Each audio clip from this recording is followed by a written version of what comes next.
Muito boa noite, senhoras e senhores. É um prazer muito grande. Estamos aqui neste dia em julho, novamente, para uma abertura do festival, a 46ª edição. Muito já se falou sobre este festival e muito já se ouve falar, graças à programação, que traz muito da Póvoa, muito de Portugal. Celebramos os 50 anos de elevação à cidade da Póvoa de Varzim, que coincidem com 50 anos da Revolução, que tanto nos marcou e que ainda marca, de abril de 74. E começamos também com a 27ª presença do Dr. Rui Vieira Neri connosco, que não vai falar de 50 anos, mas vai falar de um século de músicas de liberdade. É um prazer muito grande dar-vos as boas-vindas a esta edição e vamos estar aqui todos juntos durante este mês. Vamos continuar a explorar a música e a música na Póvoa de Varzim, que já leva uma história tão grande. É um prazer um enorme prazer, e agradeço do fundo do coração ao Dr. Rui Vieira Neri de partilhar o festival e todos os anos e as mudanças que o festival vai passando e compreendê-las de uma maneira única que o faz. Agradecer a todos vós, querido público. Espero muito que gostem, que desfrutem, que sintam com todos os vossos corações o que se vai passar neste mês.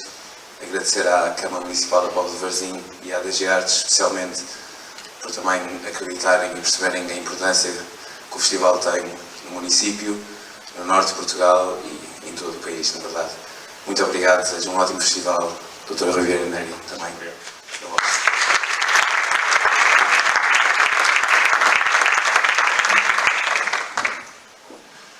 Olá, boa noite. São 27 anos consecutivos, 7 anos é uma vida, desta minha associação tão feliz ao Festival da Póvoa de Varzim. São também 15 anos de quando a Câmara Municipal da Póvoa de Varzim me decidiu adotar como poveiro honorário, uma honra que me sensibilizou muito, e portanto aqui estamos mais uma vez para conversar sobre música. E este ano, que era o ano dos 50 anos do 25 de Abril, tendo em conta que a música com M grande é feita de muitas músicas com M pequeno, achei que valia a pena conversarmos sobre aquilo que foi, de certa forma, a banda sonora de décadas sucessivas de luta pela liberdade em Portugal. Na realidade eu chamei um século, mas como verão vou começar até um bocadinho mais atrás, embora me vá concentrar fundamentalmente no século XX, tentando relacionar as músicas que falaram da liberdade e que lutaram pela liberdade com a realidade portuguesa, fundamentalmente, mas também tentando pôr essa realidade portuguesa e essas músicas num contexto internacional, porque Portugal não é uma ilha, Portugal tem especificidades, evidentemente, mas fez sempre parte, digamos, de um movimento mais amplo das civilizações e das culturas ocidentais e, portanto, muita desta problemática da luta contra a opressão, da luta contra a tirania, da luta contra a injustiça, da luta contra a exclusão, e das cantigas que deram alma a essa resistência, por vezes em circunstâncias muito difíceis e muito duras de repressão. Esse fenómeno português fez parte de um panorama mais amplo. Eu queria começar precisamente com a canção que talvez mais emblemática seja do arranque destas cantigas de liberdade à escala europeia.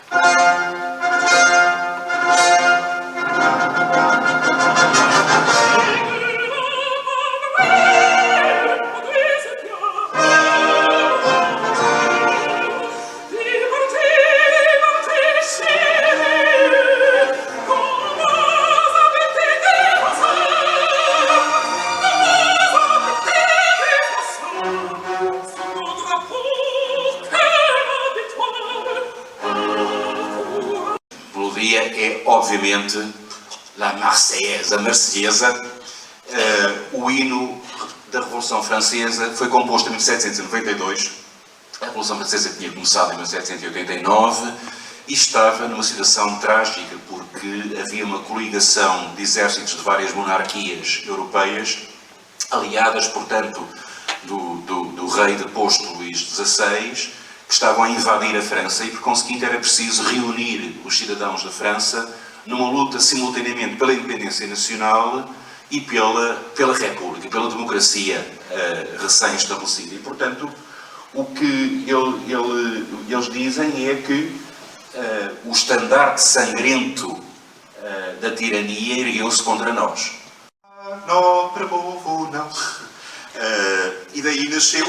Ele ainda só tinha feito a melodia, foi a correr à casa do seu amigo Henrique Lopes Mendonça, que era poeta, e que lhe escreveu logo ali rapidamente as palavras da portuguesa, publicaram no jornal a partitura e aquilo transformou-se num hino verdadeiramente revolucionário quando, no 31 de janeiro de 91, os portuenses saíram à rua para tentar instaurar a República, saíram a cantar a portuguesa.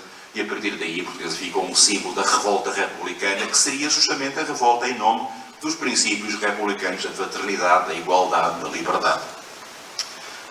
Eu vou-vos dar, a título de curiosidade, uma gravação de 1913, imaginem, da portuguesa. Preparem-se que a qualidade sonora é o que se espera de uma gravação de 1913.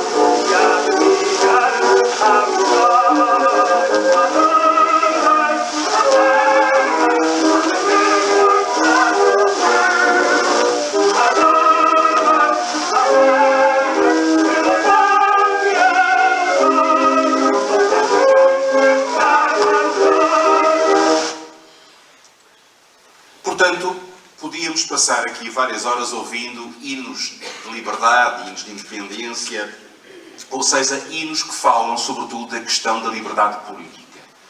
Mas a liberdade política, rapidamente, ao longo do século XIX, fica claro que não pode existir sem liberdade económica. Ou seja, é muito bonito dizer que toda a gente tem os mesmos direitos, mas se houver uns que podem comer um dia a seguir e outros que não podem, é evidente que essa liberdade política é fictícia, visto que num caso há condições de dignidade de vida que noutro caso não existem. E justamente o século XIX é o século da industrialização e é também, portanto, o século do crescimento da indústria, e com o crescimento da indústria veio o crescimento do operariado, que trabalhava em condições de uma dureza enorme, com jornadas de trabalho de 12 e 14 horas, uma brutalidade enorme, com salários de miséria, e por conseguinte nós rapidamente, a partir de meados do século XIX, começamos a encontrar em paralelo com a luta pela liberdade, com a luta pela nova ordem constitucional que vai pouco a pouco dominando a Europa Ocidental toda, encontramos o fermento de uma luta pela igualdade económica, pela justiça, pela redistribuição de riqueza, pelo combate à exclusão social e económica. Isso começa por ser feito sob a forma de sociedades de socorros mútuos que juntam os trabalhadores para fazer uma cozinha económica, para fazer uma pequena mercearia onde podem comprar comida a preços decentes, para um pequeno posto médico, uma pequena escola para fazer alfabetização, mas rapidamente passa dessa fase da entreajuda comunitária para uma fase de reivindicação política, e é quando aparece aquilo que nós chamamos de movimento operário, que em 1870 tem um momento, o auge, quando é declarada em Paris a Comuna. Reparem, 1870 tinha sido o ano em que o Império Francês, o Império de Napoleão III, tinha sido derrotado pelo exército prussiano, de tal maneira que o rei da Prússia se fez proclamar imperador da Alemanha no Palácio de Versailles, no território ocupado, E aproveitando esta crise da autoridade do governo francês, os operários de Paris estabelecem a Comuna, uma administração, digamos, comunista anarquista da cidade, que é imediatamente esmagada, não pelos prussianos, mas pelo exército francês derrotado, que entretanto se entretém a esmagar a Comuna e massacrar os communards. E há um dos dirigentes da Comuna, chamado Eugène Pottier, que escreve um poema apelando à solidariedade internacional de todos os trabalhadores que lutam pela liberdade económica. E, passados uns anos, o Eugène Pottier era um anarquista e estava a fugir da polícia francesa, porque tinha sido um dos dirigentes da Comuna. Passados uns anos, há um dirigente socialista francês, que era músico, chamado Pierre de Guaiter, que pega nesse poema e compõe a música. E essa canção ficou de tal maneira conhecida que acabou por ser adotada pela primeira Internacional Socialista, portanto, pela Federação Internacional de todos os partidos do movimento operário, e já sabem que é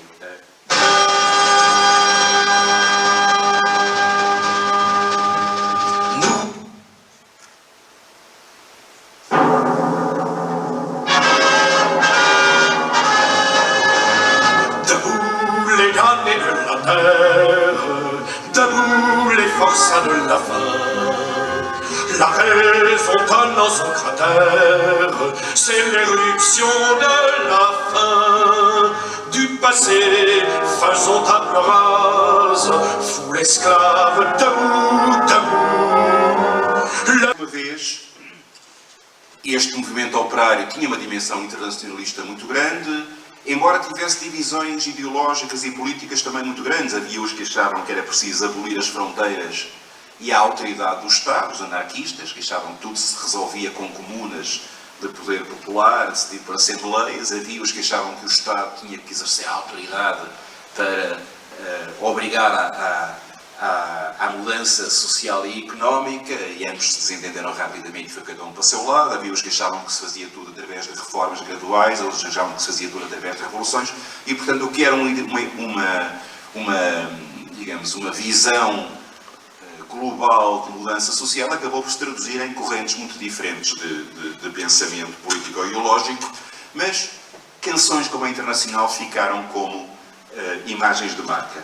E em Portugal aconteceu uma coisa curiosa.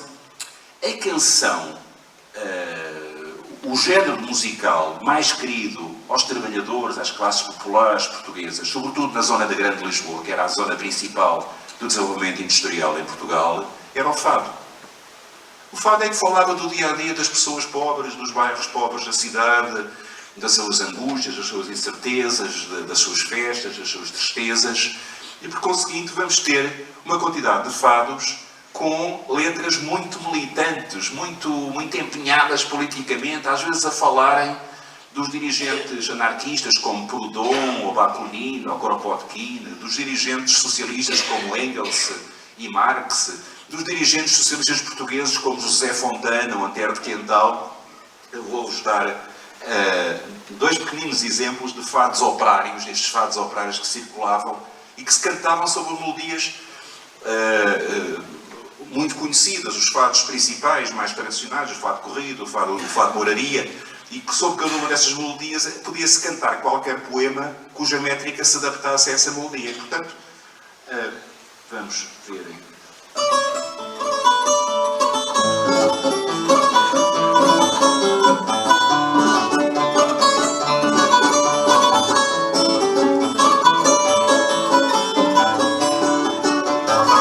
Destruir a monarquia, haver no mundo igualdade, são dois pontos sublimes, porque pugna a sociedade. Destruir a monarquia, haver no mundo igualdade, de que serva a pátria o rei, toda a imbecil nobreza, pela força da riqueza, pela posição são lei.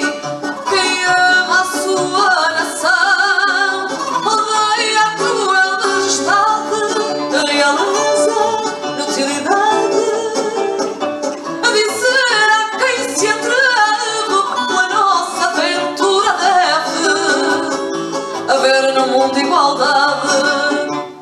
Ou este.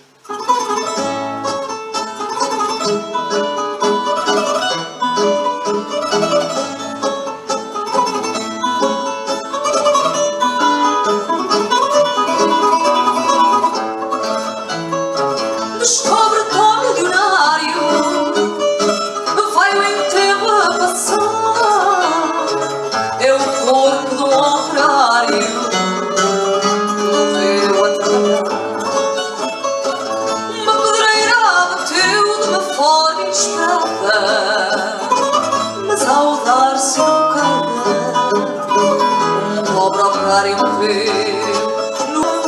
Por isso, ante o seu caixão, descobre então milionário toda a vida.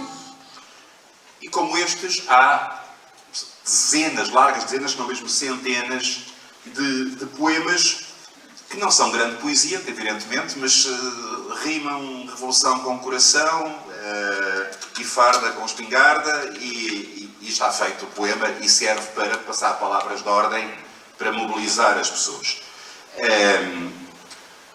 Entramos na Primeira República e estes fados operários continuam a ser cantados porque, no fundo, o movimento operário apoiou o movimento republicano, mas depois ficou muito frustrado porque, a seguir à proclamação da República em 1910, na realidade não mudou nada no sistema económico e social português, ou seja, quem era rico continuou rico, quem era pobre continuou pobre, e, portanto, a tal questão de que a liberdade política não tinha correspondido à liberdade económica e, por conseguinte, estes fados muito militantes continuam a ser muito cantados ao longo da Primeira República, juntamente com uma série de cantigas que fazem a crítica da atividade política da Primeira República, dos debates parlamentares, das desavenças entre os partidos, das crises políticas, das quedas dos governos. Tudo isso tem canções e fados e marchas e hinos satíricos. Não vamos ficar por aí. Mas, entretanto, em 1926, como sabem, no 28 de maio, temos o golpe militar do general Gomes da Costa, que instaura a ditadura militar, que depois rapidamente se transforma no Estado Novo e que durará precisamente até há 50 anos, sendo que logo no início, logo nos primeiros meses da ditadura militar, se instaura um regime de censura muito apertado, que depois, em 1927, é mesmo forjado em lei. Ou seja, qualquer pessoa que canta em público precisa de uma licença profissional. Não pode cantar sem esse documento. E mais ainda, tem que levar à Comissão de Censura um papelinho em que está escrita a letra de cada canção. E esse papelinho tem que ter um carimbo dizendo que foi aprovado. Ou então pode ter cortes totais ou parciais, pode ter um carimbo que diz censurado, ou então pode ter cortes com o famoso lápis azul, esta estrofe não pode cantar, este verso aqui tem que mudar. E não era só uma questão de não ser proibido cantar as cantigas que são proibidas. Só é permitido cantar aquelas que são expressamente autorizadas. E em qualquer altura, uma pessoa que cantasse em público poderia ser interpelado pela polícia. Mostre-me lá a folhinha que diz que esta letra foi aprovada. Isto, obviamente, vai ter um impacto enorme, porque reparem, porque é que eu tenho encontrado todos estes folhetos do movimento operário do século XIX? Porque, apesar de haver repressão contra o movimento operário no século XIX, a imprensa operária circulava. E, portanto, podiam-se publicar estas letras.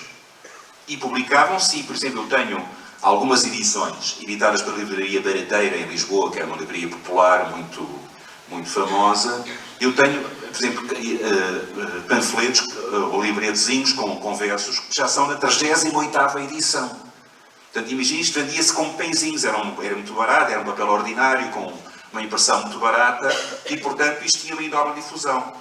Quando chegamos à ditadura militar e depois ao Estado Novo, a repressão é muito mais eficaz e, por conseguinte, digamos que há uma espécie de hiato de algumas décadas, de 2 décadas na realidade, em que nós só encontramos as cantigas da liberdade na clandestinidade. Meu pai, lembro-me que o meu pai nasceu em 21 e me contava que, quando era muito criança, que às vezes nos circuitos fadistas quando se fechavam as portas e se percebia que estava só entre gente de confiança, ainda se cantavam algumas destas letras antigas, mas era uma aventura, era uma coisa entre amigos e muito ameno. Mas, entretanto, à escala internacional está a haver uma série de movimentos de radicalização política que conduzem também eles a canções. É o caso, designadamente, do movimento operário nos Estados Unidos. Tem uma quantidade de canções importantes que depois continuarão a ser cantadas. Por uma questão de tempo não vou falar-vos mais detalhadamente disso, mas logo aqui ao lado, em Espanha, em 1936, a República Democrática é atacada por um golpe de Estado militar, dirigido pelo general Franco, e entre 1936 e 1939 há uma guerra civil sanguinolenta que leva, como todos sabemos, à vitória de Franco, mas o lado republicano, ou seja, o lado legalista, constitucional, democrático, contra esse golpe de Estado, na realidade, de extremíssima direita, leva também a uma situação curiosa, que é a de democratas de todo o mundo que vão para a Espanha lutar nas chamadas brigadas internacionais e que, depois, quando regressam, os que regressam, naturalmente, levam uma quantidade de cantigas que se cantavam nas trincheiras do lado democrático. Muitos portugueses participaram também nas brigadas internacionais e, portanto, as cantigas republicanas, as cantigas do lado democrático na Guerra Civil, também foram referências que, certamente, os democratas portugueses, que lutavam contra a ditadura portuguesa, enquanto em Espanha se lutava igualmente contra o golpe militar fascista, certamente também circulavam. Eu vou expor só dois pequenos exemplos.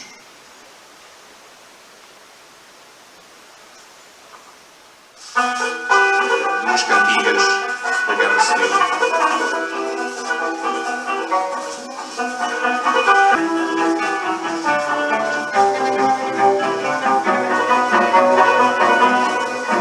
Si me quieres escribir, ya sabes de paradero.